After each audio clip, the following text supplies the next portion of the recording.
Hi viewers, welcome to BS talk show. నేను మీ బుర్రా శ్రీనివాస్.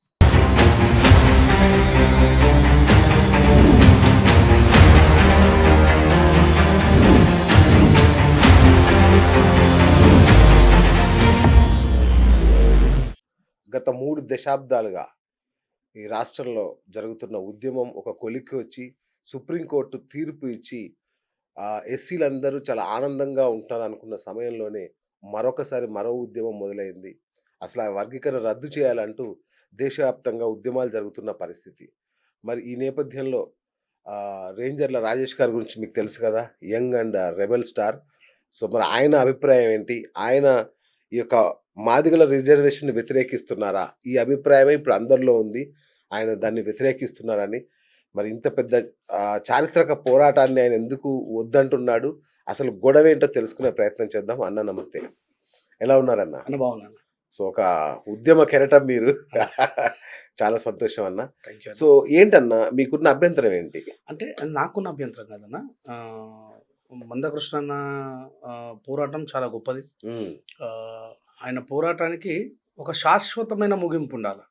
ఇది తాత్కాలికమైనటువంటి ముగింపే. లైక్ 2004లో చంద్రబాబు నాయుడు గారి గవర్నమెంట్లో ఎట్లాగైతే వర్గీకరణ చేసే హక్కు ఒకవేళ ఉంటే అది సెంట్రల్కి ఉంటుంది కానీ స్టేట్కి ఉంటుంది అన్న. అంటే ఆయన అమలు చేశాడు కదా అప్పుడు చంద్రబాబు. ఎవరు? చంద్రబాబు. ఎన్ని సంవత్సరాలు?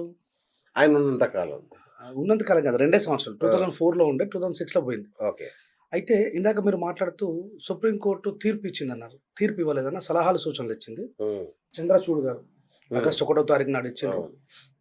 నవంబరు 10వ తారీఖు నాడు ఆయన కాల పరిమితి అయిపోయింది. ఓకే. Is retired.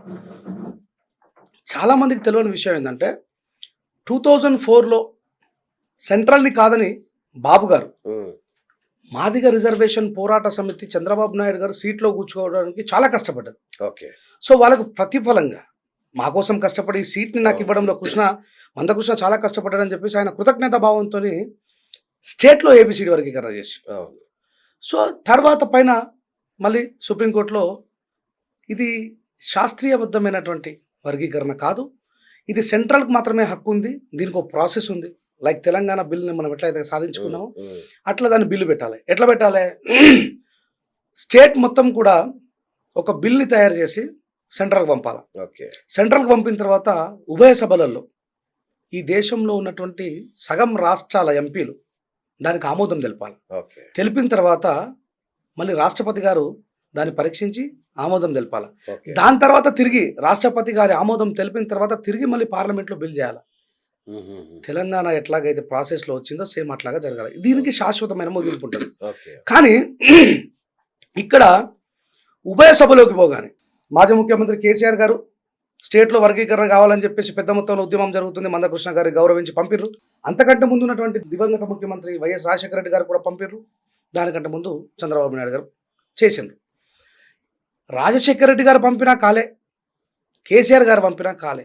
ఎందుకు కాలేదు అంటే ఇక్కడ కృష్ణన్న మాట్లాడుతూ ఈ మాలోళ్ళు మాదిగల రిజర్వేషన్ని ఆపుతున్నారు. వివేక్ వెంకటస్వామి, కాకా వెంకటస్వామి, ఈరోజు వంశీ ఉన్నాడు, వీళ్ళు ఆపుతున్నారు అని చెప్పేసి ప్రచారం చేస్తుండే. ఇది కృష్ణన్న చేస్తున్న తప్పుడు ప్రచారం. ఓకే. సెంట్రల్లో ఎవరు ఆపుతారంటే భారతదేశంలో అత్యధికంగా మాదిగలు ఉన్న రాష్ట్రాలు 3.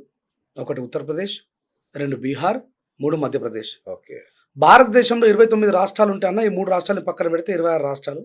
భారతదేశాన్ని ఒకవేళ నేను ఇంతకుముందు మీకు చెప్పినట్టు ఉభయ సభలలో సగం దేశంలో ఉన్నటువంటి సగం దేశస్తులు ఆమోదం తెలపాల. కానీ ఇక్కడ మెజారిటీ మాదిగ ఎంపీలు వ్యతిరేకిస్తుంది. ఎక్కడి నుంచి? ఈ 3 రాష్ట్రాల నుంచి. ఈ విషయం కృష్ణ ఎప్పుడు చెప్పాడు? ఒకవేళ చెప్పుంటే ఇక్కడ ఉన్నటువంటి సామాజిక వర్గాలు ఆలోచించేటి, ఎందుకు మరి అక్కడ ఉన్న మాదిగలు మనోళ్ళే కదా. మాయావతి గారు ఎందుకు వ్యతిరేకించిండ్రు? చంద్రశేఖర్ ఆజాద్ ఎందుకు వ్యతిరేకించిండ్రు? బీహార్లో ఉన్నటువంటి పాశ్వాన్లు ఎందుకు వ్యతిరేకిస్తుండ్రు? ఈ విషయాన్ని మాట్లాడతలేడు ఆయన.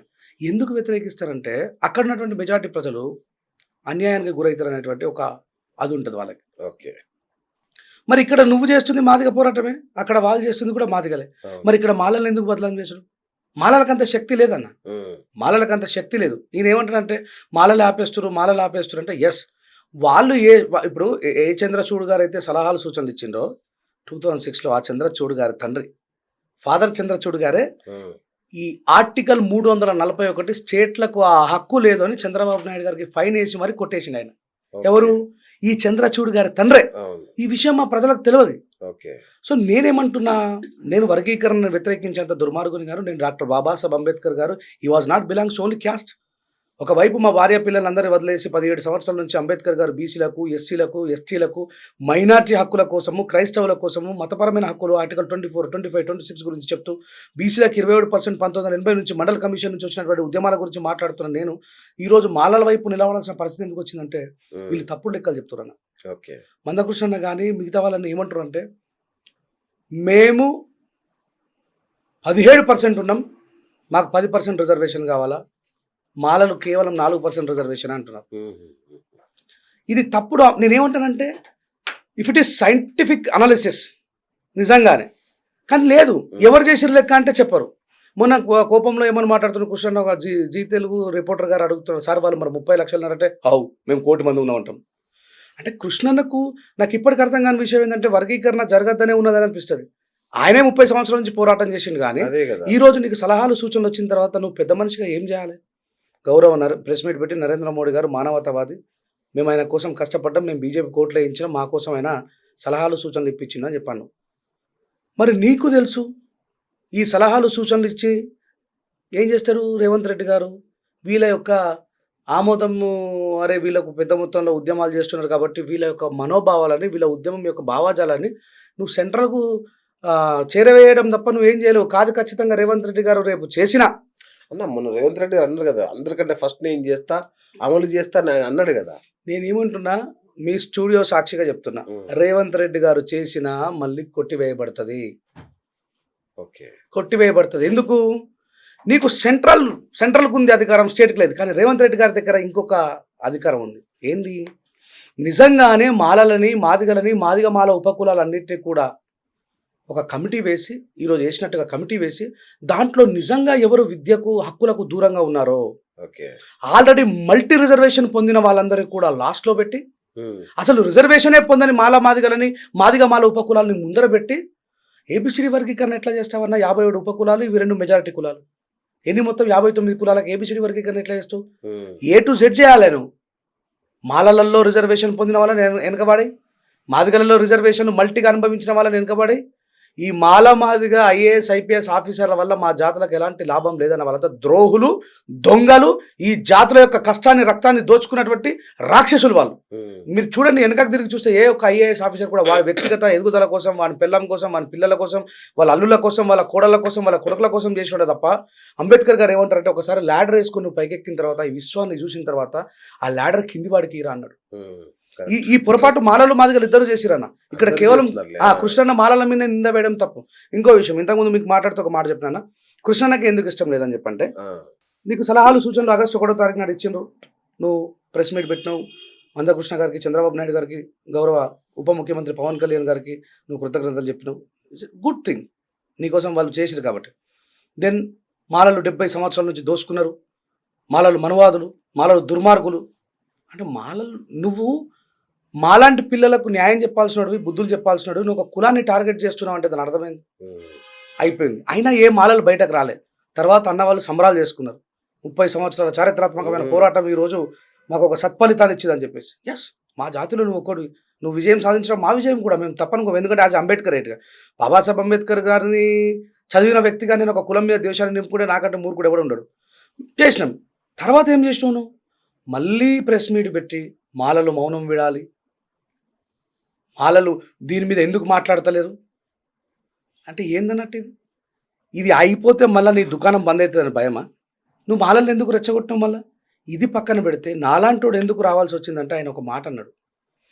ప్రొఫెసర్ కాసిం గారు ఒక అద్భుతమైనటువంటి ఉపాధ్యాయ వృత్తిలో ఉండి మహత్తరమైనటువంటి ఒక మహామేధావి డాక్టర్ బాబాసాహెబ్ అంబేద్కర్ని మాలలకు అంకితం చేస్తూ, ఒక రాజకీయవేత్త అయిన బాబు జగ్జీవన్ రావుని మాదిగలకు అంకితం చేస్తాడు. ఒక ఇంటర్వ్యూలో ఏమంటాడంటే, అంబేద్కర్ మాలల నాయకుడు, బాబు జగ్జీవన్ రావు మాదిగల నాయకుడు అని. ఒక కమ్యూనిస్టు భావజాలం ఉన్నటువంటి వ్యక్తికి కులం గురించి అవసరం లేదు, ఆయన వర్గ పోరాటం చేసే వ్యక్తి. అంతకు దిగజారి అంటే ఇది ఏమన్నట్టు? మీరు రాబోయే భావి తరాలు కొట్టుకొని సావాలని చెప్పేసి ఈ డివైడ్ అండ్ రూల్స్ పెడుతున్నారు. అప్పుడు రెంజల రాజేష్ లాంటి రావాల్సి వచ్చింది. కృష్ణన్న మన కాసిం అన్న ఈ మాట మాట్లాడిన తర్వాత ఇమీడియట్లీ నెక్స్ట్ ప్రెస్ మీట్ పెట్టి మందకృష్ణ ఏమంటాడంటే, అంబేద్కర్కు కూడా కులపిచ్చింది పోయి నన్నెందుకు కులపిచ్చి అంటారు? ఆయన మహర్ల సమ్మేళనం పెట్టలేడా అన్నాడు. అని అక్కడికి ఆపేసిండు. ఆయన మహర్ల సమ్మేళనం పెట్టిండు, చమార్ల సమ్మేళనం పెట్టిండు, మాంగుల సమ్మేళనం పెట్టిండు, మాతంగుల సమ్మేళనం పెట్టిండు.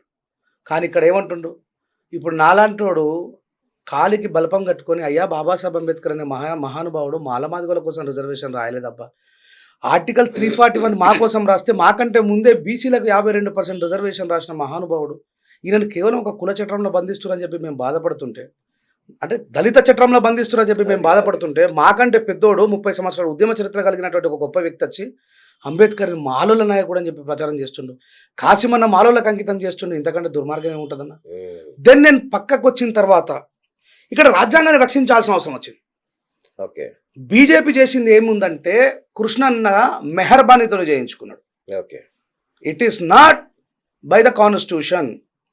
ఆర్టికల్ 341ని శాసించే శక్తి ఎవరికి లేదు. ఏంటి ఆర్టికల్ 341? ఆర్టికల్ 341 ఎస్సీ రిజర్వేషన్లు. ఎస్సీ రిజర్వేషన్లు ఉద్యోగాల కోసమో తిండి కోసమో కాదన్న, సమానత్వం కోసం. కరెక్ట్, సమానత్వం కోసం. మాలో ఇప్పటికీ కూడా ఎంత పెద్ద ఆఫీసర్లు అయినా ఏమైనా ఒక ఎగ్జాంపుల్ చెప్తానన్న. బీహార్లో జరిగింది. ఒక తమిళనాడు ఐఏఎస్ ఆఫీసర్ దళితుడన్న, ఒక బీహార్ ఎంపీ ఒక ఇల్లిటరేచర్, అరే పలానా క్వారీ దగ్గర మాకు సంతకం పెట్టమంటే ఐఏఎస్ ఆఫీసర్ పెట్టాడు. పెట్టకపోతే ఏమంటాడంటే, తుమ్ హమారా పాస్ కూలీ కర్ రే హో, తుమ్ సోచ్ రే హమ్ బహుత్ పడా లిఖా ఆద్మీ తుమ్ ఐఏఎస్ ఆఫీసర్ అయితే క్యా, పెడతావా పెట్టవా అని చెప్పేసి చెప్పుకోటి కొట్టిండు ఐఏఎస్ ఆఫీసర్ని. ఒక ఇల్లిటరేచర్ అనే ఎంపీ ఆయన వెళ్ళి భారతదేశంలో ఒక ప్రతిష్టాత్మకమైన క్లాస్ 1 ఆఫీసర్ పోయి సుప్రీంకోర్టులో అర్జీ పెట్టుకున్నాడు, అయ్యా నేను ఒక ఎస్సీ అని చెప్పి నన్ను కొడుతురు అని చెప్పి. ఈడపోయిందన్న కులం. ఆ సమానత్వం కోసమే ఆర్టికల్ 341 ఉంది.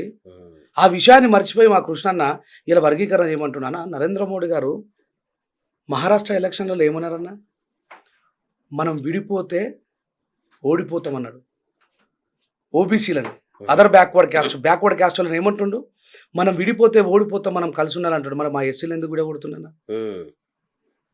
ఈ వర్గీకరణ ఉద్యమం ఎప్పుడు మొదలైందో తెలుసా అన్న? కారం చెడు చుండూరులో మాలమాదిగల్ని ఊచకోత కోసినాడు ద గ్రేట్ వారియర్ కత్తి పద్మారావు గారు, బొజ్జ తారకం సార్.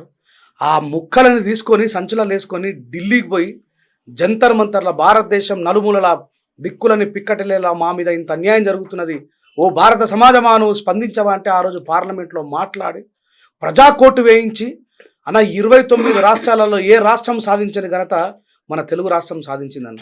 వాళ్ళు చేసిన పోరాటం ద్వారా ఎస్సీ ఎస్టీ అట్రాసిటీ కేసు వస్తే ఈరోజు దాని వెనకాల ఆయన చంద్రచూడ్ గారు ఇచ్చిన సలహాలు సూచనలలో 500 పేజీలలో ఏమున్నదో చదవరు.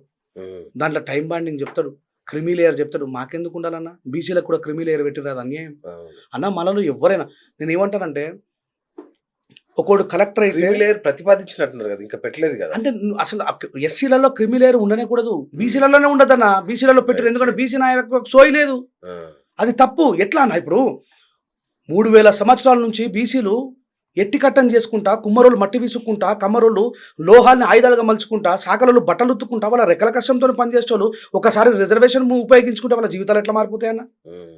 ఒకటేసారి రిజర్వేషన్ ఉపయోగించుకుంటే. ఇదే చంద్రచూడ్ గారి తండ్రి 11 టైమ్స్ ఆయన సుప్రీంకోర్టు చీఫ్ జస్టిస్ చేస్తాడు.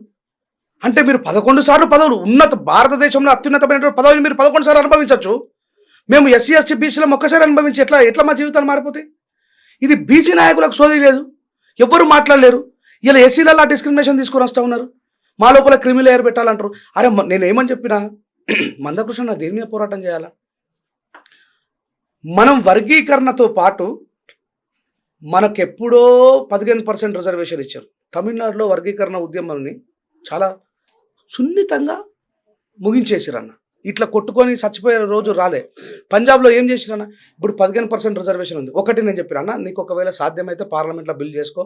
పవన్ కళ్యాణ్ గారు మీకు నచ్చిన మనిషే, చంద్రబాబు నాయుడు గారు మీకు నచ్చిన మనిషే, మన ప్రధానమంత్రి గారు మీకు నచ్చిన మనిషే, మీరు పార్లమెంట్లో బిల్లు చేసుకోండి. చేసుకుందామని నువ్వు పోతే ఉత్తరప్రదేశ్, బీహార్, మధ్యప్రదేశ్ 3 నీకు అడ్డం తిరుగుతాయి. ఈయనని హర్యానా మాదిగలు తలవారు పట్టుకుని ఓటర్లకు వచ్చి సంపెత్తామని పోయినా, ఈడు మమ్మల్ని ఏబిసిడి వర్గీకరణ ఎవరు రైట్ తెలంగాణకి వెళ్ళి వచ్చిన సైజుకు మారదేంగా సాలాకు అని చెప్పేసి మాదిగోలే ఈ విషయాలు చెప్పడన్నా ఎంతసేపు మాలోళ్ళు అవివేక్ వెంకటస్వామి ఒక ఫ్యామిలీ పట్టుకొని మొత్తుకుంటాను. నేను ఏమంటే హక్కు అందరికీ ఉంది.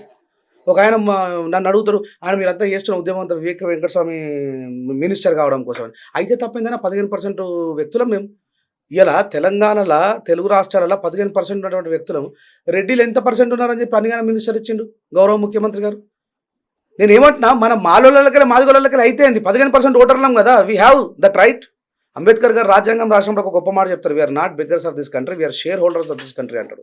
మనం ఈ దేశంలో భాగస్వామ్యం బిడ్డ, అడుక్కునేటోళ్ళం కామని. నువ్వు చేస్తున్న ఉద్యమం ఏంది? అడుక్కునే ఉద్యమమా, సాధించే ఉద్యమమా? లేదు కదా. నువ్వేమో ఒకవైపు మనకు మధ్యలోనే ప్రతిపాదనలు తీసుకుని వస్తున్నావు, మన లోపలనే అంతర్యుద్ధాలు స్టార్ట్ చేస్తూ ఉన్నావు. నేనేమని చెప్పినా, మాలలం మాదిగలం ఈ బలాలు చూపించుకున్నాం కదా.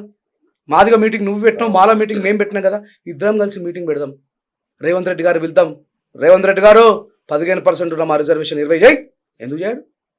గిట్ల ముగింపు చేసుకుందామంటే లేదు, మీరు అత్యాతు, మీరు సైకోలు, మీరు దుర్మార్గులు, మీరు దొంగలు, మీరు ద్రోహులు. మరి ఎస్సీ ఎస్టీ అట్రాసిటీ కేసు చట్టం ఎవరు తీసుకొచ్చిండు? మాలోడు పోరాటం చేయకపోతే వచ్చినా? ఇప్పుడు నిజమే, మాలోడు అందరికంటే ముందు చదువుకున్నాడు, మాలోడు అందరికంటే ముందు వ్యాపారాలు చేసిండు, మాలోడు అంబేద్కర్ గారు ఇచ్చిన రిజర్వేషన్ అందరికంటే ముందే అనుభవించిండు. మరి త్యాగాలు వాడే చేసిండు, పోరాటాలు వాడే చేసిండు కదా. మరి ఆ చరిత్ర కూడా చెప్పాలి కదా. నువ్వు రాబోయే జనరేషన్కి ఏం చెప్తున్నావు? మాదిగలు మొత్తం సర్వనాశనం కావడానికి కారణం మాలలు అంటున్నావు అన్న. ఒక మాట చెప్తానే, రేపు పొద్దున ఆయన అనుకున్నట్టు ఏబిసిడి వర్గీకరణ జరిగిందన్న. 1,00,000 మంది మాదిగలు ఉన్నారు ఒక గ్రూప్లో, 1,00,000 మంది మాదిగలు ఉన్నారు. రేవంత్ రెడ్డి గారు రేపు పొద్దున ఉస్మానియా యూనివర్సిటీ 2 ప్రొఫెసర్ ఉద్యోగాలు ఇచ్చిండన్న. పిహెచ్డీ చేసిన వాళ్ళకి మాత్రమే ఎలిజిబుల్ ఉంటుంది.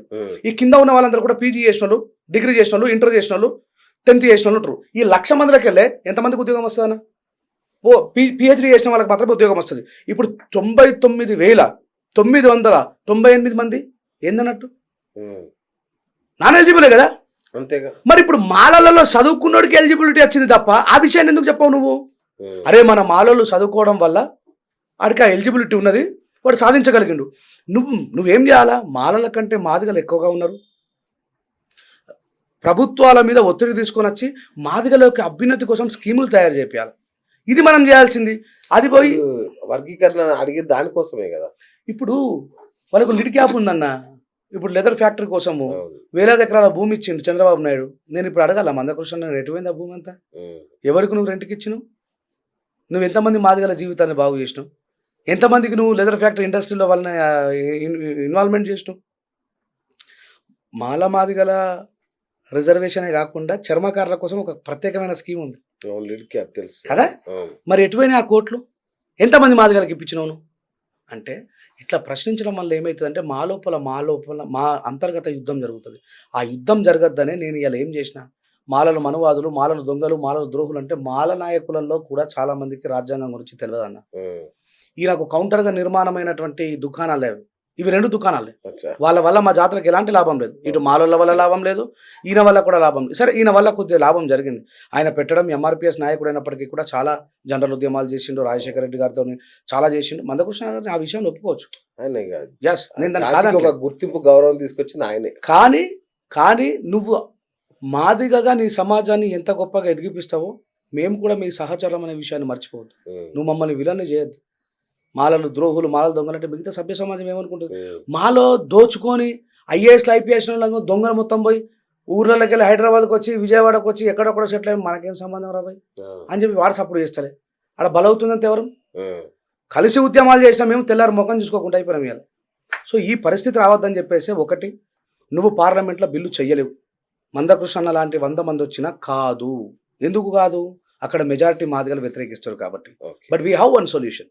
మనం రేవంత్ రెడ్డి గారి దగ్గర కూర్చొని మనం గట్టిగా మాలల మాదిగలం ఏకమై మన 15% రిజర్వేషన్ తమిళనాడు తర, పంజాబ్ తర 20 చేసుకుందాం. మన మాలలని 4% అంటున్నారు. ఇక్కడ ఒక పెద్ద ప్రమాదం ఉంది. అంటే అన్న 59 కులాలకు నాయకత్వం వహించాల్సిన బాధ్యత మాకుంది. యాజ్ అంబేద్కర్ రైట్గా ఆర్టికల్ 341 సేవ్ చేయాల్సినటువంటి బాధ్యత ఉంది. ఇక్కడ ఏమని చెప్తారు, 1971లో జరిగిన సెన్సెస్లో మాదిగలు 12 లక్షలు, మాలలు 10 లక్షలు.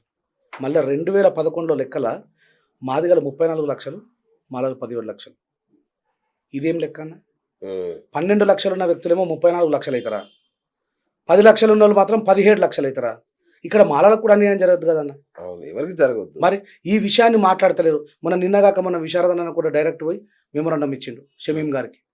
మాదిగలకు 10% రిజర్వేషన్ ఏంటి, మాలలకు 4% ఏంటి, ఒప్పుకోమన్నా. అది ఆర్టికల్ 341 ఒప్పుకోదన్న. మేము కాదు, రేవంత్ రెడ్డి గారు లాంటి వాళ్ళు 100 మంది సీఎంలు వచ్చినా ఏం చేయలేరు. మళ్ళీ చెప్తున్నా, మేమేం చేస్తాం, ఒకవేళ ఈ అన్యాయంగా చేస్తే మాత్రం ఏ జాతికి అన్యాయం జరగదు. నువ్వు నిన్న మొన్నటి దాకా నేను 57 కులాలకు 57 ఉప కులాలకు నాయకుని అని చెప్పి మాట్లాడినావు. మరి వాళ్ళకి 1% ఎట్లా ఇస్తారని? ఇది ఎంత ద్రోహమే? 57 కులాలకు 1% ఇస్తారు. వాళ్ళు కదా నిజమైన రిజర్వేషన్ అర్హులు. ఇంకా పాపం ఒక ఊరు నుంచి ఇంకొక ఊరుకు బిచ్చమడుకుంటూ తిరుగుతూ ఉన్నారు. వాళ్ళకు ఒక ఠికానా లేదు, ఒక ఆధార్ కార్డు లేదు, వాళ్ళకి సరైనటువంటి నివాసాలు లేవు, గృహాలు లేవు, వసతులు లేవు. వాళ్ళ కోసం కదా బాబాసాహెబ్ అంబేద్కర్ 4 పిల్లల్ని త్యాగం చేసింది. మనలో గట్టిగా మాట్లాడితే మాల మధులకు రిజర్వేషన్ అవసరం లేదు. మాలలు అత్యున్నత స్థితి చేరుకున్నట్టే కదన్నా. అరే ఒక ఫ్యామిలీని చూపెట్టి అత్యున్నత స్థితి అని ఎట్లా అంటామని నాకు అర్థం కదా. నేను నా మామూలుగా చూసినా కూడా కొంచెం ఉన్నత స్థాయిలో ఉన్నట్టే కదా అన్న. ఆ ఉన్నత స్థాయిలో ఉండడానికి గల కారణం అంబేద్కర్ గారు చెప్పిన విద్య అన్న. ఆ విద్యతోనే మన జీవితాలు నాశనమైన మహాత్మా జ్యోతిబాపులే చెప్పాడు. మాలలలో మీరు చూడండి, వాడు బిజినెస్ మ్యాన్ అయినా ఏమైనా నీకు 2014 నుంచి రేవంత్ రెడ్డి గారు వచ్చేంత వరకు ఎస్సీ కార్పొరేషన్ నిధులు చూస్తే మీకు 175% మాదిగలు ఉపయోగించుకున్నారు, 25% మాలలు ఉపయోగించుకున్నారు. మేము అనలేమే అట్లా. ఇప్పుడు నేను ఒక అంబేద్కరిస్ట్ని. ఈ రోజు ఎందుకోసం నేను రాజ్యాంగాన్ని రక్షించడం కోసం మాలసింహ గర్జన ఎక్కాల్సి వచ్చింది. నువ్వు 2 వర్గాల మధ్యలో వైరుధ్యాన్ని సృష్టిస్తున్నావు. దాన్ని ఆపడం కోసమే నేను ప్రొటెక్టర్గా అడగపోయినా తప్ప నాకు మాల పిచ్చి ఉండవు లేకపోతే మాల అది చేయాలని చెప్పి కాదు. నువ్వు ఇప్పుడు ఈ లెక్కలను తీస్తే ఏడబెడతావు. మందకృష్ణ కొన్ని వేల కోట్లు సంపాదించుకున్నావు. మరి అట్లా మాట్లాడితే కిషన్ రెడ్డి గారే ఆయన బినామీ. ఇట్లా మాట్లాడితే నువ్వు చూసిన మావోడి. ఎందుకంటే నేను అట్లా కూడా బాధపడా. ఎందుకు మా అన్న కావద్దు, 1000 కోట్ల అధిపతి ఎందుకు కావద్దు? We have that eligibility. నేను అంత పాజిటివ్గా తీసుకుంటా. నువ్వు నీ స్వేచ్ఛ కోసం మిగతా వాళ్ళని నెగిటివ్ చేయకని అంటున్నా. 2 అన్నా నేను ప్రతి ఇంటర్వ్యూ ద్వారా చెప్పిన, దండం పెట్టి మరి చెప్పిన క్వశ్చన్ అన్న, ప్లీజ్ రాబోయే నెక్స్ట్ జనరేషన్లు కత్తులు నూరుకొని మా పీకలు మేము కోసుకునే పరిస్థితి తీసుకురాకు. దీనికి ఒక ముగింపు ఇవ్వు. 30 సంవత్సరాల నుంచి నీకు కట్టుబడుతుంది మాలలు అంటున్నావు, తప్పు. మాదిగలు లేదు కాదు కూడదంటే మీ ఛానల్ ద్వారా కూడా నేను ఛాలెంజ్ చేస్తా ఉన్నా. దమ్ముంటే రమ్మని చెప్పు, ఉత్తరప్రదేశ్ పోదాం. నీకు నచ్చినటువంటి ప్రభుత్వం నరేంద్ర మోడీ గారు ఉన్నారు, ఆయనకు నచ్చినటువంటి యోగి ఆదిత్యనాథ్ గారు ఉన్నారు. ఈ తెలుగు నెలల కాదు, ఫస్ట్ ఉత్తరప్రదేశ్ చేయమని. మాయావతి గారు చెప్పుల పట్టి కొడితే మాత్రం నాకు సంబంధం లేదు. అప్పుడు ఈ సమాజానికి అర్థమైతే ఓహో మాదిగలు అడ్డుపడుతున్నారని. ఈ మాలలు అడ్డుపడుతున్నారు. మాలలు ఆడడం వల్ల ఏమైపోతుందంటే మాదిగ సమాజానికి మాలలే శత్రువులు అయిపోతున్నారు, మాలలే విలన్లు అయిపోతున్నారు. దీనివల్ల ఏమవుతుందన్న, నెక్స్ట్ మేము ఉమ్మడిగా కలిసి చేయాల్సిన ఉద్యమాలలో ఐక్యమవుతామైగా. పెద్ద విభజన రేఖ వచ్చేస్తుంది. ఎందుకు మరి నువ్వు మేధావివి, తెలిసినోడివి, అన్ని తెలిసినోడివి, ఎంతో మంది నీకు బాపనోళ్ళు సపోర్ట్ ఉన్నారు, అందరు సపోర్ట్ ఉన్నారు. ఏమున్నారు బాపనోళ్ళు? ఏడే సపోర్ట్ ఉన్నారు చెప్పు నీకు. ఆయన 2006లో శంకరన్ గారు 3 ఆర్టికల్లో రాస్తారన్న, వర్గీకరణ ద్వారా అంతర్యుద్ధం జరిగితే ఎవరికి నష్టం అని చెప్పేసి. ఆ బ్రాహ్మణ చాలా స్పష్టంగా రాస్తాడు. ఆర్టికల్ 341ని విభజించే హక్కు స్టేట్కు ఉండదు, సెంట్రల్కే ఉంటుంది. ఆ సెంట్రల్కు కూడా ఒక ప్రతిష్టాత్మకమైనటువంటి స్కీమ్ ద్వారా మాత్రమే అది సాధ్యమవుతుంది. వీళ్ళు ఏం చేస్తారు? నేను అందుకే చెప్తున్నా, భారత రాజ్యాంగపరమైనటువంటి వర్గీకరణ జరగాలని. భారత రాజ్యాంగపరమైన వర్గీకరణ జరగాలంటే అది సాధ్యం కాదు. ఎందుకంటే మెజారిటీగా ఉన్నటువంటి మాదిగలు వ్యతిరేకిస్తారు. నీకు సమస్య చాలా సున్నితంగా ముగిసే ఒక అద్భుతమైనటువంటి అవకాశం ఉంది. దానికి నేను మందకృష్ణ మాదిగని స్వాగతిస్తున్నా. ఇవి నెక్స్ట్ జనరేషన్కి అంతర్యం కలగకుండా, ఎస్ నిజంగానే మాదిగలు తెలంగాణలో మాలల కంటే ఎక్కువ ఉంటే 100% అంబేద్కర్ గారు చెప్పినట్టుగా వాళ్ళకి ఎక్కువ రిజర్వేషన్ ఉండాల్సిందే. కానీ అది కూడా సైంటిఫిక్ అనాలిసిస్ ప్రకారం కాకుండా ఎవరో ఇచ్చి మన కోపంలో అంటున్నాడు ఆయన, 1 కోటి మంది ఉన్న మాదిగలం, అట్లా 30 లక్షల మంది ఉన్నారు. ఇది తప్పు. ఎందుకంటే ఇది మన వ్యక్తిగత అభిప్రాయం. ఎంతమంది ఉన్నారు మరి? 1 కోటి మంది లేరా? ఎవరు? మాదిగలకు మాలలకు మధ్యలో 3-4 పాయింట్స్ మధ్యలో తేడా ఉంటుంది తప్ప. అంతే.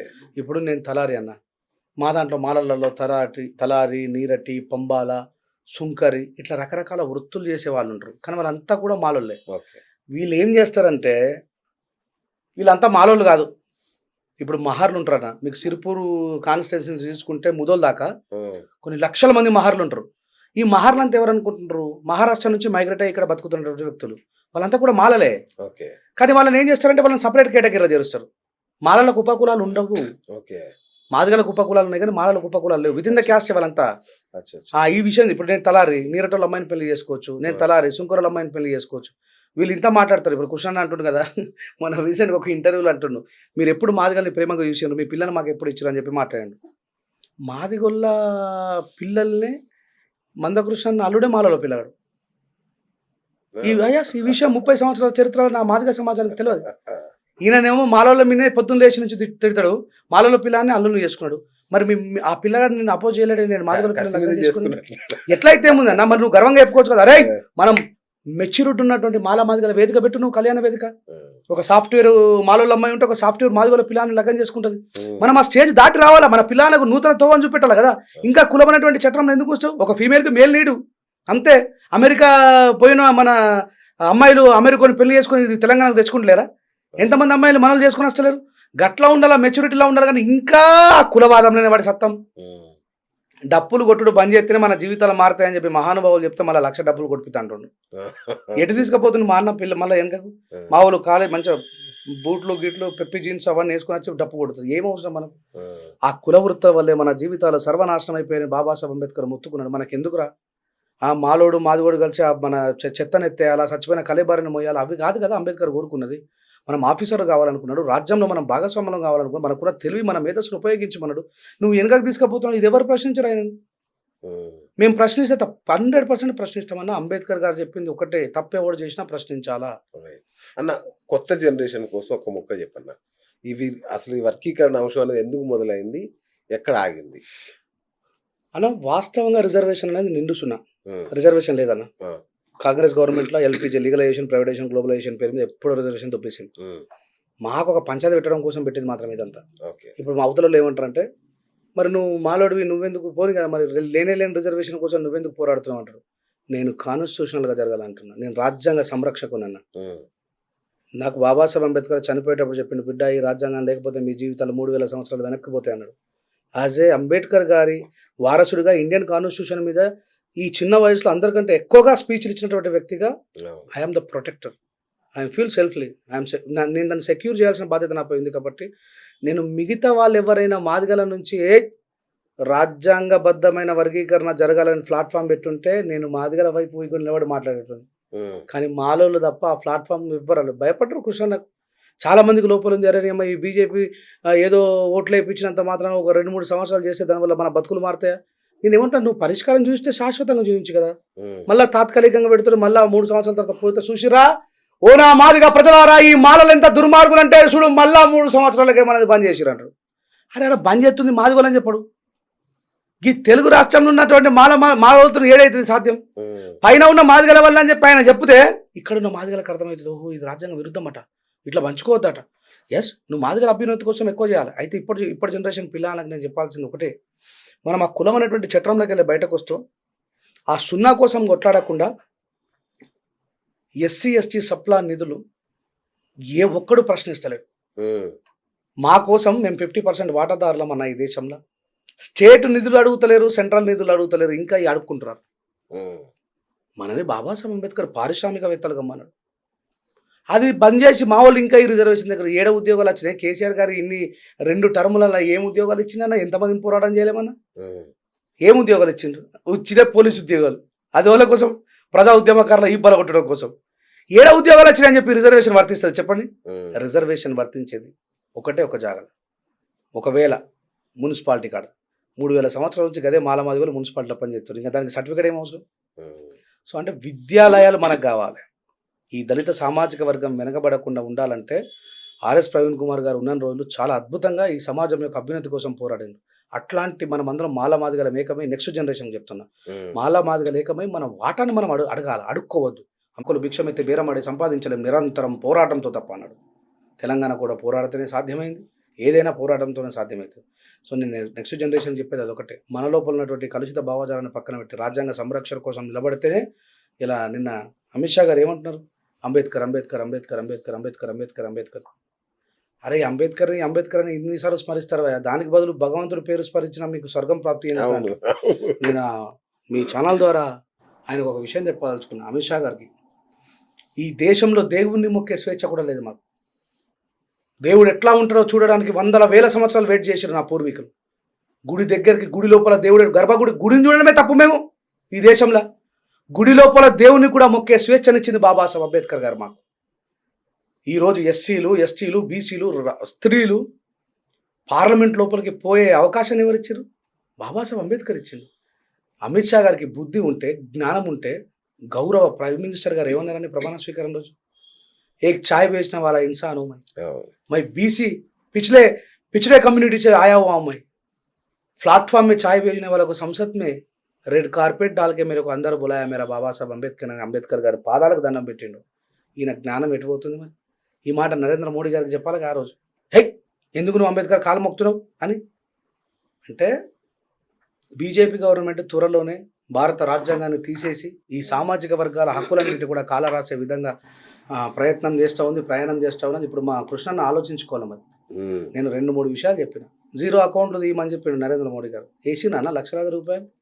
మరి ఇప్పుడు భారత ప్రజాస్వామ్య వ్యవస్థనే మోసం చేసిన నరేంద్ర మోడీ గారు మా కృష్ణన్నకు తెలుసు వర్గీకరణ జరగదని, మోడీ గారికి తెలుసు వర్గీకరణ జరగదని. ఇప్పుడు మెజారిటీ ప్రజలంతా కూడా మోడీ గారిని వ్యతిరేకిస్తే ఏడికెళ్ళి చేస్తారన్న? మెజారిటీస్ లా కదా. ఆయన సప్పుడు కృష్ణ మై క్యా కర్ యార్ తుమారా చమార్కి లోకి బంద్ కర్నే కే లియే బోల్ రహే తో మై క్యా కరు అంటాడు. అందుకే నేను అన్నాడు లొల్లి బంద్ చేసి ఇక్కడ స్టేట్లో చూసుకుందాం మనం.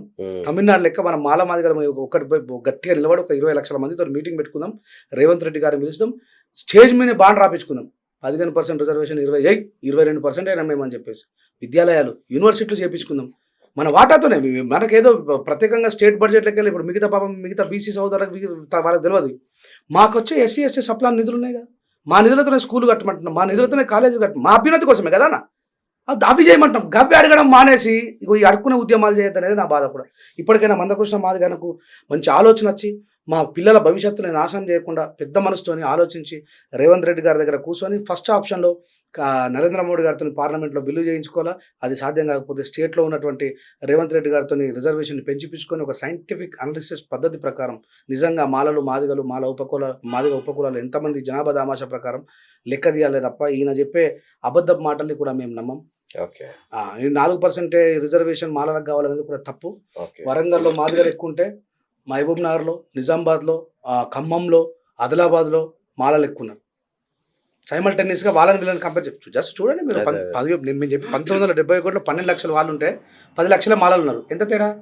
2 లక్షలు. 2011 వచ్చేసరికి 34 లక్షలు మీరు అవుతారు, 15 లక్షలు మేము అవుతాం. ఇది సరిపోతుంది. ఈ సభ్య సమాజానికి ఇది దొంగ లెక్కన అర్థం కాదా? బీసీలకు కావచ్చు, ఇంకా మిగతా వాళ్ళకి కావచ్చు. ఏమంటారు మాట్లాడితే నాకు అన్ని సమాజం నుంచి ఈయన ఎంతసేపు విక్టిమ్ కార్డు వాడుకుంటారు. మేము బాధితులం, మమ్మల్ని మోసం చేసి మాలో దొంగిపోయామా, మాలు తీద్దాం, ఇలా తీద్దాం. ఐఏఎస్లు ఎంతమంది మాలలో అయినో వాళ్ళని బహిష్కరిద్దాం. మాల ఐఏఎస్లని, మాదిగ ఐఏఎస్లని, ఐపీఎస్లని బహిష్కరిద్దాం. ఆ కొడుకులతో మన జాతికి లాభం ఏం జరగాలి. Ambedkar pay back to society అన్నాడు. ఒరేయ్ నువ్వు సంపాదించుకున్న సంపాదనకి నీ జాతి అభివృద్ధి కోసం పనిచేయరా, నీ తెలుగును ఉపయోగించరా, నీ సమయాన్ని వెచ్చించరా అని చెప్పాడు. నా కొడుకు చేయాలి దొంగలు వీళ్ళని. ఇంకా బుద్ధుంటే మీరు నాయకత్వం వహించి మనలో ఎదిగి మన జాతిని పట్టించుకొని మాల మాదిగలను బహిష్కరించి పడేయాలి. వాళ్ళు గసుండి ఉద్యమాలు చేయాలి కానీ ఎంతసేపు మేము కొట్టుకునే ఉద్యమాలు చేయొద్దని చెప్పేసి మందకృష్ణకు సవినయంగా మీ ఛానల్ ద్వారా తెలియజేస్తున్నారు. 2 విషయాలు నాకు ఇప్పటికీ అర్థం కాదు. ఒకటి, సుప్రీంకోర్టు తీర్పులో మరి మాదిగలందరూ హర్షాతిరేకాలతో వాళ్ళు పండగ చేసుకుంటున్నారు. అది పండుగ చేసుకోవాల్సిన విషయం కాదు అని నువ్వు అంటున్నావు. 100% ఎట్లా నాకు అర్థం కాలేదు. ఇప్పుడు 2004లో పండుగ చేసుకున్నారు, 2006లో బాయ్ ఓల మీద ఏడిచిండ్రు మాలోళ్ళు. ఈ ఒక్క వివేక్ వెంకట స్వామితో అవుతుంది అన్న, ఒక ఎంపీ తలుచుకుంటూ అవుతుంది అన్న. అంటే పార్లమెంట్ మొత్తం ఒక మాట మనిషి చెప్తుంటుందా? ఇప్పుడు కూడా అదే జరుగుతుంది. అందుకే నేను ఇప్పుడు మనం ఇప్పుడు 2004లో నేను ఉద్యమాల్లో లేడు, 2007లో నేను ఉద్యమాలకు వచ్చిన. నేను నీతో పాటు కలిసి నడుస్తా అంటున్నా. మాలలో మొత్తం రాకపోవచ్చు కానీ మాలా సామాజిక వర్గంలో కొద్ది గొప్ప దిమాకున్న వ్యక్తిగా నేను నీతో వస్తా అంటున్నా. నాలాంటి వాళ్ళు ఇంకా చాలా మంది వస్తారు కావచ్చు మాలలు. ఎందుకు? ఒక శాశ్వతమైనటువంటి ముగింపు కోసం. మాలల్లో ఉన్నటువంటి కొద్దిమంది దొంగలు రాకపోవచ్చు. అయ్యో మా దుకాణాలు బంద్ అవుతాయి, మందకృష్ణ తిడితేనే మాకు పైసలు వస్తాయి, మందకృష్ణకు అపోజిట్గా మీటింగ్ పెట్టుకుని మేము డబ్బులు సంపాదించుకునే దొంగలకు బాధ కావచ్చు. నాకు లేదు. ఎందుకంటే నేను మాదిగ సమాజం యొక్క అభ్యున్నతిని వ్యతిరేకిస్తే నాకంటే దుర్మార్గుడు ఎవడు ఉన్నాడు? యాజ్ అంబేద్కర్ రెడ్డిగా అందరికీ సమానమైన హక్కులు దక్కాలని పోరాడుతున్న వ్యక్తిని కాబట్టి నేను వస్తా అంటున్నా కదా నీతో. శాశ్వతమైన ముగింపు ఇవ్వమని చెప్తున్నా. ఇప్పుడు నువ్వు రేవంత్ రెడ్డిని భయపెట్టు, ఎందుకంటే మీరు మెజార్టీగా జాగృతమైన ఓటర్లు ఉన్నారు కాబట్టి నువ్వు భయపెడతాను అనుకుంటున్నావు. మళ్ళా ఉత్తరప్రదేశ్, బీహార్ వాళ్ళు, మన మధ్యప్రదేశ్ వాళ్ళు మళ్ళీ పిల్లేస్తారు. దాంతోపాటు పోయి మన వివేక్ వెంకటస్వామి లాంటి మాలలు కూడా తప్పదు కదా, అందరితో పాటు నరుగుడ్డ నారాయణ అనాల్సిందే. పోయేస్తారు వేయగానే మళ్ళీ బంద్ అయిపోతాం. మళ్ళీ బంద్ అయిపోయి నీకు వచ్చి ఏమంటారు, చూసినా మాలోళ్ళు మళ్ళా బంద్ చేసిరు అని చెప్పారు. దేశవ్యాప్తంగా ఉన్న మాలలు ఆపుతున్నారేమో. 7.5 అంతగానం మాదిగలు ఎక్కున్నారు. నేను చెప్తున్నా, ద లార్జెస్ట్ కమ్యూనిటీ చెమార్స్ ఉత్తరప్రదేశ్లో ఉన్నారు, బీహార్లో ఉన్నారు, మధ్యప్రదేశ్లో ఉన్నారు. వాళ్ళతో పోల్చుకుంటే మాలలు తక్కువే. కానీ వాళ్ళ ఇప్పుడు మాయావతి గారు బీఎస్పీ పార్టీ అధినేత అన్న 4 సార్లు సీఎం చేసిన ఆమె ఏమని చెప్పింది గుర్తా? అందులోకి వెళ్ళి బయటకు వచ్చి ప్రెస్ మీట్ పెట్టి చెప్పింది, ఎవడైతే వర్గీకరణకు మద్దతు ఇస్తాడో వాడు నా పార్టీలోకి వెళ్ళి గెట్ లాస్ట్ అన్నది. మరి మీ మాదిగా ఆమె ఒక్కసారి కూడా మాట్లాడండి. మాయావతి మనకు వ్యతిరేకమని చెప్పి మాట్లాడిండు అన్న. నువ్వు అట్లా మాట్లాడి ఉంటే మాదిగ సమాజం లోపల ఒక అవగాహన వచ్చేది. ఓహో, ఉమ్, మన మాదిగలు కూడా ఇతర రాష్ట్రాలలో వ్యతిరేకిస్తున్నారంటే దీంట్లో ఏదో ఉంది అసలు. ఉమ్, ఇప్పుడు మాలోళ్ళలో ఇప్పటి వరకు 30 సంవత్సరాల్లో ఎవ్వడు మాట్లాడని మాట రంజల్ రాజేష్ కూడా మాట్లాడుతుండు. వీడు రాజ్యాంగబద్ధమైన వర్గీకరణ అంటే అసలు రాజ్యాంగబద్ధమైన వర్గీకరణ ఏందని ఆలోచనకు రావాలి కదా. ఉమ్, అది కాకుండా ఇక మేము పట్టిన కుందేలకు 3 కాళ్ళు అని చెప్పేసి, లేదు మాలలే దొంగలు. ఇప్పుడు కొంచెం అటు ఇటు అయితే మామూలు ఊర్లలో కొట్టుకునే పరిస్థితి తీసుకొస్తున్నారు.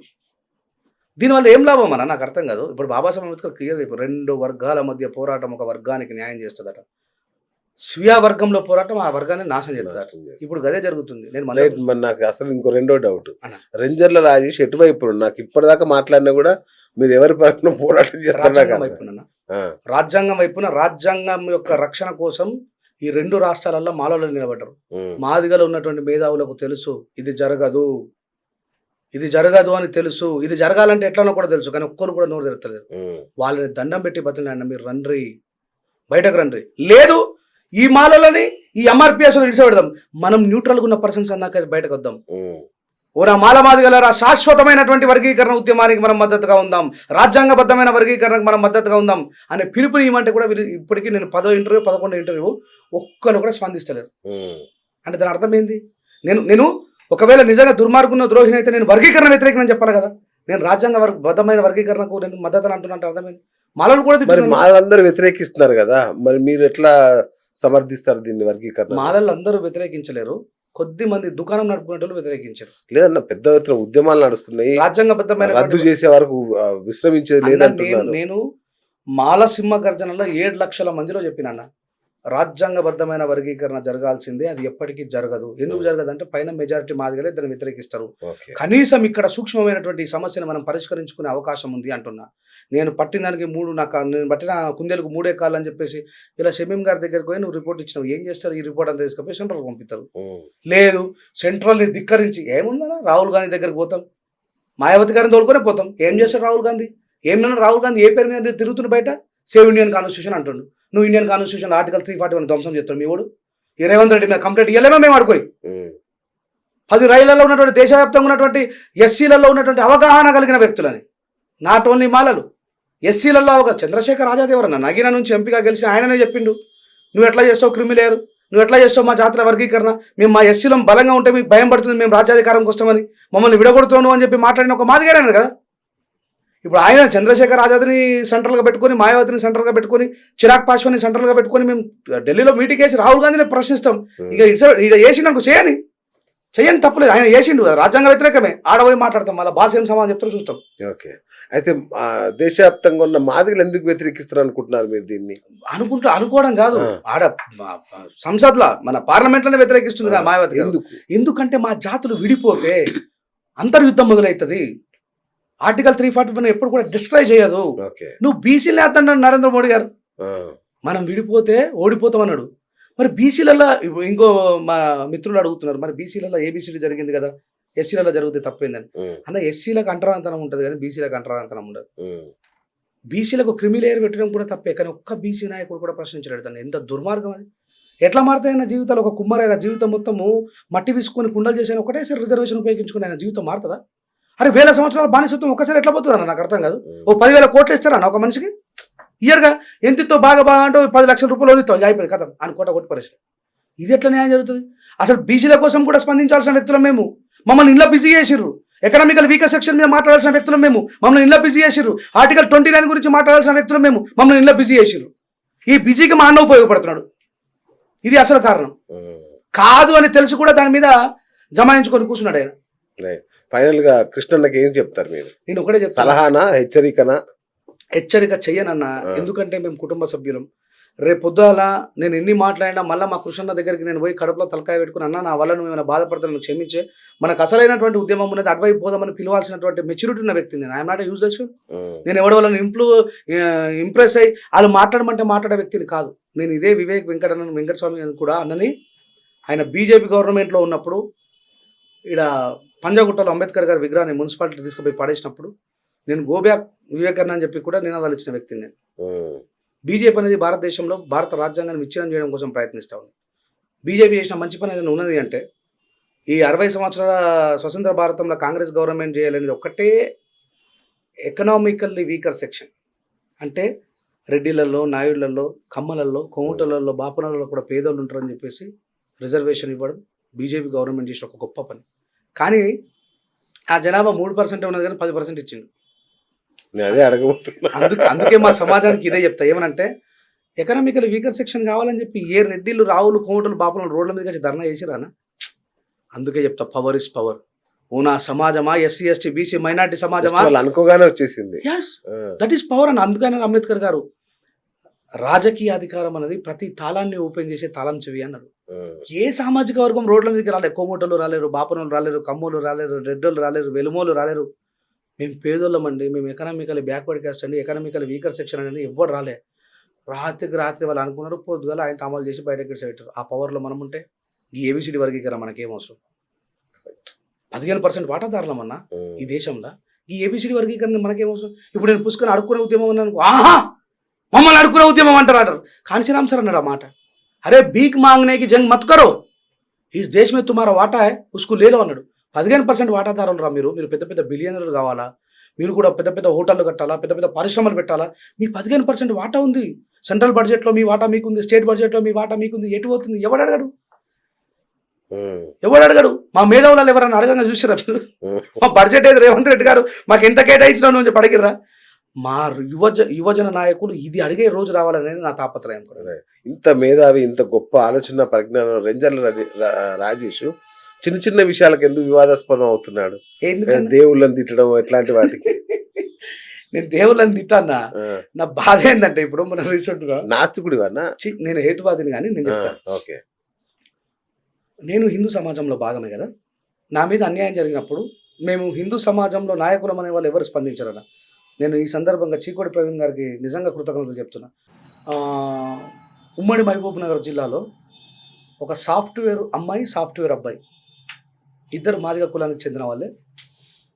వాళ్ళు వాళ్ళ గుళ్ళోకి వెళ్ళి పెళ్లి చేసుకుందామని చెప్పేసి, ఇద్దరు మేజర్లే, గుళ్ళోకి వెళ్ళి పెళ్లి చేసుకుందామని చెప్పేసి గుడికి పోతే అయ్యగారు ఉండి, హై మీరు పలానా కులానికి చెందిన వాళ్ళు, మీరు గుళ్ళోకి రావద్దు, కావాలంటే మీరు గుడి బయట గుడి కింద పెళ్లి చేసుకోరని చెప్పన్నాడు.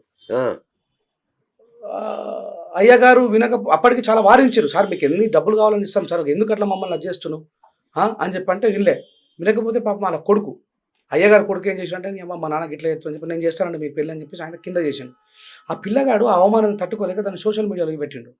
పెడితే మా వరకు చేరుకున్నాక క్రాంతి ఇంటర్వ్యూ చేస్తున్నప్పుడు చీకోటి ప్రవీణ్ అన్న ఒక మాట అడిగాడు. అన్న దళితుల మీద ఇట్లా అన్యాయం జరుగుతుంది అంటరాంతరం అని చెప్పారు. నీ అమ్మ నా దళిత సోదరులకు ఎప్పుడైనా అన్యాయం జరుగుతుంది నేను ఉన్నా భయం అన్నాడు. నేను ఆ విషయాన్ని ఇమ్మీడియట్లీగా చీకోటి ప్రవీణ్ అన్నకు షేర్ చేసిన. అన్న ఇది పరిస్థితి ఇట్లా జరిగింది అని చెప్పంటే ఇమ్మీడియట్లీ దాని మీద యాక్షన్ తీసుకొని వాళ్ళ క్షమాపణ ఇప్పించిండు. అసుంటి హిందువులు కావాలి ఈ సమాజానికి. మమ్మల్ని కూడా హిందుత్వంలో భాగం అనుకునే వాళ్ళు కావాలా? మమ్మల్ని అంటరాని వాళ్ళని చెప్పేసి దూరం పెడతాం, మీరు గుళ్ళోకి రావద్దు, మీరు మంగళారతి తీసుకుంటే గుడి కింద ఉండాలా, మీరు స్వామి మాల వేసుకున్నప్పటికీ కూడా ప్రత్యేకంగా వంట వేసుకొని తినాలా? ఇదేందన్నా నాకు అర్థం కాదు. ఇంకా ఉందా ఇది? అరే ఎన్ని పోరాటాలు చేయలేదన్న నేను. బండి సంజయ్ గారి నియోజకవర్గంలో, మా ఎంపీ బండి సంజయ్ నియోజకవర్గంలో నా ఎంపీ అరవింద్ గారు, మా 2 నియోజకవర్గాలకు మధ్యలో ఉన్నటువంటి మల్లాపూర్ మండలంలో ఒక గ్రామంలో 45 రోజులు హనుమంతుడి మాల వేసుకుంటారు మా ఎస్సీలు. 45వ రోజు ఇక మనం మాల తీసేస్తాం, రేపు జాతర ఉంటుంది హనుమంతుడి గుడి దగ్గర హనుమాన్ జయంతికి. గంగలోకి వెళ్ళి స్నానం చేసి మాల తీసేసి దండం పెట్టుకొని గుండు తీసుకొని వచ్చేసి వంట చేసిండ్రు. వీళ్ళు వంట వడ్డిస్తూ ఉన్నారు. ఆ ఊర్లో ఉన్నటువంటి కాపులు వచ్చి, లంజావడుకులారా మీరు మాల మాదిగోళ్ళు, మీరు వడ్డిస్తే మేము తినాలారా అని అక్కడ ఉన్నటువంటి అన్నాన్ని కూరని మొత్తం కూడా ఉడుకోవచ్చిండ్రు. చూడండి 45 రోజులు వాళ్ళతోనే ఉన్నారు. మళ్ళీ 45 రోజులు వాళ్ళతోనే ఉన్నారు. అందరు కలిసే తిన్నారు, కలిసే ఉన్నారు. అంటే మాల తీసేసిన నెక్స్ట్ వాడికి కులం ఉన్నది. మాల వేసుకున్నంతసేపు స్వామి, మాల తీసేసే కులం. ఈ విషయం మీద నా గొంతు పోయేదాకా నేను 2 ఎంపీలకు రిక్వెస్ట్ చేసిన. అన్నా మన సోదర హిందువుల మన దళిత హిందువులకు అన్యాయం జరిగింది, మాట్లాడాను అంటే ఈ ఎంపీ మాట్లాడలే, ఆ ఎంపీ మాట్లాడలే. మళ్ళా ఇదే రెంజల రాజేష్ గారు పోయి ఎస్సీ కమిషన్ చైర్మన్ పిలిపించి వాళ్ళని జైలుకు పంపించాను. నాకు అప్పుడు ఎంత బాధ అన్న, ఈ దేశంలో నేను మనిషిని కదా అన్న. ఈ నా తాతలు నా తల్లిదండ్రులు ఈ దేశం కోసం ఏం చేయలేరన్న? ఎందుకు మమ్మల్ని ఇంకా ఈ అంటరాంలోకి చూస్తూ? అంటే 45 రోజులు మేము మాల వేసుకున్నంతసేపు మాత్రం మా లోపల కులం ఉంటుంది, మాల తీసేసినాక కులం ఉంటుంది. ఇలాంటి వివక్షలు ఇంకెన్ని అనుభవించాలన్నా మేము? అప్పుడు నేను ఈ వివక్షకు కారణమైన బ్రాహ్మణుని ప్రశ్నిస్తా. దాన్ని మనోళ్ళు ఏమనుకుంటారంటే, నేను పాస్టర్లని ప్రశ్నిస్తా, ఇటు టచ్ అనగానే కళ్ళు వచ్చినాయి, టచ్ అనగానే కాళ్ళు వచ్చినాయి, ఇదంతా అబద్ధం. నేను ముస్లింలో ఉన్న దర్గా వ్యవస్థను కూడా ప్రశ్నిస్తాను. నాకు ఇస్లాం తెలుసు, చాలా మంది ముస్లింలకు అర్థమవుతుంది నేను ఇస్లాం చదివిన లేదనే విషయం. వాడు ఒకటే చెప్తాడు, లా ఇలాహ ఇల్లల్లాహ్ ముహమ్మద్ రసూలుల్లాహ్, అల్లాహు అక్బర్ అల్లాహు అక్బర్. ఈ ప్రపంచంలో అల్లా తప్ప ఇంకా వేరే దేవుడు లేడు. ఆ దేవుడు ఈ సర్వ సృష్టిని సృష్టించిన వ్యక్తి. అందుకే మీరు చూడండి, ముస్లింలు ఎక్కడ పడితే అక్కడ నమాజ్ చేస్తారు. వాళ్ళు మసీదుల కోసం వెతకాల్సిన అవసరం వాళ్ళకి లేదు. మరి నాకెందుకు లేదా ఆ స్వేచ్ఛ? నన్ను గుడిలోకి ఎందుకు రానియవు నువ్వు? నేను బండలు మోసిన, ఇటుకలు చేసిన, నేను అన్నింటిలో భాగస్వామి. గుడి నిర్మాణంలోనే భాగస్వామిని కదా నేను. పంతులు గారు మీరు ఏం చేసిర్రు? ఇటుకలు మోసిర్రా? మీరు సున్నం వేసిర్రా? కలర్ వేసిర్రా? ఆ కంసాలి గంట తయారు చేసిర్రా? ఏం లేదు, సీదచ్చి లోపల వచ్చి మమ్మల్ని అంటారంటూ ఆ గుడి నిర్మాణంలో భాగస్వాములైన మమ్మల్ని ఎందుకు అంటారని అంటావు? అది నా ఆవేదన అర్థం చేసుకోరు. రంజన్ రాజ్ దేవుని తిడతారు. దేవుని ఎందుకు తిడతా? నేను దేవుని ప్రశ్నిస్తా, అయ్యా ఇలాంటి దుర్మార్గుడు నీ కళ్ళ ముంగట ఉంటే వీడిని ఎందుకు శిక్షించవు? నువ్వు ప్రశ్నించొద్దా? ఒక గొప్ప గొప్ప రచయితలు ప్రశ్నించరు. ఇప్పుడు ఏమన్నా చెప్తారు, పిండములను చేసి పితరులా తలపోసి కాకులకు పెట్టేటి గాడిదలారా పియ్యిదినే కాకి పితరుడు ఎట్లాయరా విశ్వదాభిరామ వినవేమన్నాడు. నీ భక్తుడనయ్యాను నిత్య దరిద్రుడనయ్యాను. శ్రీశ్రీ గారు రాసిన పాటనా? నేను దేవుని ప్రశ్నిస్తున్నా. నేను సమాజంపై ఓనా సమాజమా, నేను హిందుత్వంలో నీలో భాగం, నీ అన్నదమ్ముని నీతో పాటే ఉన్నా, నేను ఆఫ్ఘనిస్తాన్ నుంచో లేకపోతే వేరే దేశం నుంచో బతకరాలేను కదా. మరి నా మీద ఇంత వివక్ష జరుగుతున్నప్పుడు ఏ ఒక్క మానవతావాది నన్ను నోరు తెలిసి మాట్లాడే? ఇలా చీకోడి ప్రవీణ్ అన్న అతను క్షమాపణ ఇప్పించిన అలాంటి న్యాయం. అరే హిందుత్వము బలహీనపడడానికి కారణం ఎవడో గుర్తించండి. ఈ మానమదుగులు క్రైస్తవ్యం పోవడానికి కారణం ఎవడో గుర్తించండి. వాళ్ళని శిక్షించండి. మమ్మల్ని ఎందుకు శిక్షిస్తారు? నువ్వు ఈ దేవుడి దగ్గరికి రావంటున్నావు, నేనేం చేయాలనా? నువ్వు ఈ దేవుడి దగ్గరికి రాకు అంటున్నావు నన్ను, నేనేం చేయాలా? నాకు దేవుడు అవసరం కదా, నేను ఇంకో దేవుని వెతుక్కుంటాగా. ఇది తప్పురా. బాబాసాహెబ్ అంబేద్కర్ గారి కాలంలో సవర్ణులను పిలువబడేటువంటి హిందూ నాయకులు అంబేద్కర్ గారికి తోడుగా ఉన్నారన్న. అంబేద్కర్ గారు కుల నిర్మూలన కోసం మనం పోరాటం చేద్దాం. ఎస్, తప్పిది. బాబాసాహెబ్ హెచ్చరించాడు, ఒరే అమ్మ వీళ్ళని నువ్వు దగ్గరకు రానిపోతా వేరే దాంట్లోకి పోతారా అన్న. ఇది మానవ జీవితం అన్న. దేవుడు అవసరం మనకి. మరి ఒకనాడు ఇప్పుడు చిన్న చిన్న బండలు పెట్టుకుని ఎల్లమ్మ తల్లి పోచమ్మ తల్లిని ఎందుకు మొక్కాల్సి వచ్చింది? నువ్వు రానియకపోతే గుళ్ళకి. అరే దేవుడిని కూడా ఇప్పుడు ఊర్లలో మా మాలమాదిగా పిల్లలు గణపతులు పెట్టుకుంటారన్న. ఊర్లలో ఎట్లుంటుంది తెలుసా? మాలమాది వాళ్ళ గణపతి లాస్ట్కి అంటారా? వాళ్ళ లోపల ఎంత బాధ ఉంటుందన్న. నవరాత్రులు చేసిన వాడిని, అరే మీరు మాలమాదిగలు కాబట్టి ఊర్లో ఉన్న గణపతులన్నీ చెరువులో నిమజ్జనం చేసినాక లాస్ట్లో చేయాలి. వందలు చూపిస్తా అన్న ఇటువంటి ఉదాహరణలు. మా ఊర్లో మాదిగోళ్ళ గణపతిని ముంగట పెడితే తలకాయల వల్ల కొట్టారు. ఒక 15 సంవత్సరాల క్రితం మాదిగోళ్ళు తలకాయల వల్ల కొట్టారు, చేతులు కొట్టారు, కాళ్ళు. మీరు మీ కులమేంద్రా? మీరు ఊర్లో అందరికంటే ముందు దేవుడు కూడా మా దగ్గరకు వచ్చి అంటరాడు అయిపోతాడు అన్న. ఎవరికి చెప్పుకోవాలన్నా మా బాధ? నేను బాబుని ప్రశ్నిస్తే హిందుత్వాన్ని ప్రశ్నిస్తున్నాను రంజల్ రాయస్ అని చెప్పి ఒక వీడియోలో నేను రంజల్ రాయస్ పూర్తిగా అర్థమవుతారా అన్న. ఇంకో దాంట్లో పాస్టర్ దొరుకుతారు నన్ను. ఇలా దొంగలు యేసు ప్రభు నిన్ను వారిని పొరుగారిని ప్రేమించుకున్నాడు. వీళ్ళు ఎవరిని ప్రేమిస్తారు? ఎంతమంది గర్భవతులు చేయలేరు? ఇట్లా మాట్లాడితే వాళ్ళకు కూడా అంటే దేవుని పేరు మీద జరిగే వ్యాపారాలని ప్రశ్నించినప్పుడు వ్యాపారవేత్తల కోపం రావాలి కానీ సభ్య సమాజానికి కోపం రావద్దు. అట్లా నేను సరస్వతి మాతని ప్రశ్నించా. ఇదేం శ్లోకం రబ్బాయి? అసలు మన అమ్మలకే చదువు లేదు, మన అమ్మమ్మలకు చదువు లేదు, మన నాన్నమ్మలకు చదువు లేదు. సరస్వతి మాత ఎక్కడ చదువుకున్నది అని అడిగిన. తప్పైతే రంజన్ రాయస్ పిలిపించి మీలాంటి స్టూడియోలో పిలిపించి ఒక మేధావి పిలిపించి నాన్న నువ్వు అట్లా మాట్లాడడం తప్పురా, దాని యొక్క అర్థం అది కాదు, గిది బిడ్డ అని చెప్పి నేర్పించాలా? సంపెత్తవా నన్ను? ఇంటి మీద దాడి చేసి పెట్రోల్ పోసి అగ్గి పెడతారా? నా భార్య పిల్లలు కాల్చేస్తారా? ఇది ఏ సంస్కృతి? ఎక్కడ చెప్పినా నాకు అర్థం కాదు. రాముడు చేసిండు అట్లా, కృష్ణుడు చేసిండు అట్లా, ఎవరు చేశారు? హిందుత్వం అలాంటి చెప్పలేదు. మరి వీళ్ళు ఎవరన్నట్టు నాకు అర్థం కాదు. నేను అడుగుతా, రాముడు సత్యవర్ధనుడు, ఏకపత్ని వ్రతుడు, ఒకటే బాణం ఒకటే మాట. ఈ దేశంలో కులాలు తీసాయి, మనమందరం హిందువులమని చెప్పి ఒక సర్టిఫికేట్ నన్ను అంటారని చెప్పి చూసిన మీద నువ్వు కదా తీవ్రత చూపెట్టాలా? నువ్వు రాముడు ఎప్పుడు కావాలా? తోటి హిందువులని అంటారని చెప్పి దూరం పెట్టినప్పుడు నువ్వు రాముడు కావాలా? రాముడు యొక్క పౌరుషం అప్పుడు చూపెట్టాలా? మా మీద చూపిస్తారు. వికారాబాద్లో జరిగింది కదా మొన్న రీసెంట్గా. ఆయన 25 సంవత్సరాల నుంచి మాల వేసుకున్నాడు. ఒక మాలైన మాలమాదిగలు శివుడు మాల వేసుకోవడంలో చాలా నిష్ణార్థులు. 25 సంవత్సరాలు మాల వేసుకున్నటువంటి వ్యక్తులని అయ్యగారికి రోజు ప్రొద్దున్న నేను కూడా మాల వేసుకున్నాను. మా ఊర్లో రాముడు మాల వేసుకుని అందరికి తెలుసు. హారతిస్తాడు. అయ్యగారికి జలుబేసి జ్వరం వచ్చి రాకపోతే కొడుకు వచ్చిండు. కొడుకు వచ్చి ఏమంటాడంటే, బీసీలు కాపులు మిగతా వాళ్ళు మాత్రమే గుడి మీద ఉండాలా, ఎస్సీలు ఎవరైనా ఉంటే గుడి కింద ఉండి హారతి తీసుకోవాలన్నాడు. 25 సంవత్సరాల గురుస్వామిని కింద నిలబెట్టిండనా. ఇట్లాంటి వీటి మీద సమాజం స్పందించదు. నేనే స్పందిస్తా, ఘాటుగా స్పందిస్తా, మోటుగా స్పందిస్తా, నీటుగా స్పందిస్తా. ఎందుకంటే నాకు రెస్పాన్సిబిలిటీ ఉన్నది. నా జాతికి లీడర్ నేను కాబట్టి నా దగ్గరికి వచ్చి బాధలు చెప్పుకుంటారు. ఇలా చీకోటి ప్రవీణ్ నాకు చెప్తే న్యాయం జరిగింది. గట్లా జరగాల. ఎటు వేరు మరి హిందూ నాయకులంతా. ఈయన బండి సంజయ్ ఆయన ఇలా పిలిపి రేపే సవాల్ చేస్తున్నా, మీ సొంత ఏరియాలో జరిగి దాన్ని స్పందించడం అని. ఎవ్వరు స్పందించలే. మా అరవింద్ అన్న స్పందించలే. అప్పుడు హిందుత్వాన్ని ఎట్లా ప్రేమిస్తారన్న? మమ్మల్ని మీరు హిందువులే కాదు, మీరు అంటరాన్నలు అన్నప్పుడు మాకు ఎంత బాధ ఉంటుంది? మా బాధ ఎవరికి చెప్పుకోవాలి? అదే కదా బాబాసాహెబ్ అంబేద్కర్ గారు 60 సంవత్సరాలు పోరాడి చివరికి బౌద్ధం తీసుకున్నాడు. మార్పు రావాలన్న మనుషుల లోపల. అది హిందుత్వంలో కానీ, కులంలో కానీ, దేంట్లో అయినా సరే మార్పు రావాలి. ఆ మార్పు కోసమే నేను ప్రయత్నిస్తా ఉన్నా. ఇప్పుడు నన్ను ఆ రోజు అయ్యప్ప స్వామిని అర్థం చేసుకోకుండా దాడి చేశారు. మొన్న రీసెంట్గా అదే అయ్యప్ప స్వాములు నన్ను పిలిచి సన్మానం చేసిండ్రు. అంటే ఒక నిజము బహిర్గతం కావడానికి కొంచెం సమయం టైం పడుతుంది. పడుతుంది. అట్లా అన్న ఈ దేశానికి రాజ్యాంగాన్ని ఇచ్చిన ఆయన మీ వాడన్న. దానికి మీరు బాధపడాల్సిన అవసరం లేదు. మేము భాగం కాదేమో అని ఇలాంటి బాధపడాల్సిన చర్యలు దుఃఖానికి గురి చేస్తే ఎన్ని అవమానాలు తట్టుకుంటాం. ఈ జనరేషన్లో కూడా మేము ఇప్పటికీ చదువుకొని ఇంగ్లీష్ మాట్లాడుతూ, హిందీ మాట్లాడుతూ, ఇన్ని భాషలు మాట్లాడుతూ మేము కూడా మిగతా సమాజంలో భాగస్వామ్యమై ఇంకా సరే ఓకే. ఒక మాట ఏమని చెప్తారు, మానమాదిగలు వాళ్ళ కుల వృత్తులన్నీ కూడా మలినాలతో కూడుకొని ఉన్నాయి కాబట్టి అట్లా వాళ్ళని దగ్గరకు రానియలేరేమో కాలక్రమేణా. అంటే ఇలా లేదుగా మాకు ఆ పరిస్థితి. లేదు కదా. అవును. మేము దేంట్లో తక్కువ ఉన్నాం? రమ్మని చెప్పు. అద్దంకి దయకరన్నా మాట్లాడితే ధైర్యంగా మాట్లాడే మొగోడేవాడన్నా రమ్మని చెప్పు. ఇప్పటికి డిబేట్కి నన్ను విలువని చెప్పు. నేను హిందుత్వం మీదే మాట్లాడతా. 14, 18 పురాణాల మీద మాట్లాడతా. వేద ఇతిహాస పురాణాల మీద మాట్లాడతా. ఏడ చెప్పిండు? నిర్మలమైన హృదయమే భగవంతుని ఆలయం అన్నాడు. నా తస్యం ప్రతిమహాస్తి అన్నాడు. దేవుడు విగ్రహాలలో లేడు బిడ్డ, లబ్డబ్ అని కొట్టుకునే దీంట్లో ఉన్నాడని చెప్పిండు. శవమే శివం అన్నాడు కదా హరవిలాసంలో. మరి నేను ఆ శవాలను కాల్చే కాటికాపురని, నా కులదైవమే ఈశ్వరుడు. నువ్వెవడరా నన్ను హిందూ కాదనడానికి? బీజేపీలు ఇస్తారు సర్టిఫికెట్. ఈ మాట మాట్లాడితే నేను బాధ. ఎంఆర్ ఆఫీస్ ఇస్తుందా, బీజేపీ ఆఫీస్ ఇస్తుందా సర్టిఫికెట్? హ్యాట్స్ ఆఫ్ అన్న, హ్యాట్స్ ఆఫ్. నీ ఉద్యమం ఇలా కొనసాగాలి, నీ పోరాటం ఇలాగే దుమ్ము లేపన్నా. ఏదో ఒక రోజు నిన్ను సెంట్రల్లోనో స్టేట్లోనో మినిస్టర్గా చూడాలి. నీ జాతి కోసం నువ్వు అద్భుతమైన అది చేయాలి. థ్యాంక్ యూ అన్న. థ్యాంక్ యూ అన్న, thank you so much. So ఇది ఇవాళ బిఎస్ టాక్ షో. నేను మీ బిఎస్ సైనింగ్ ఆఫ్.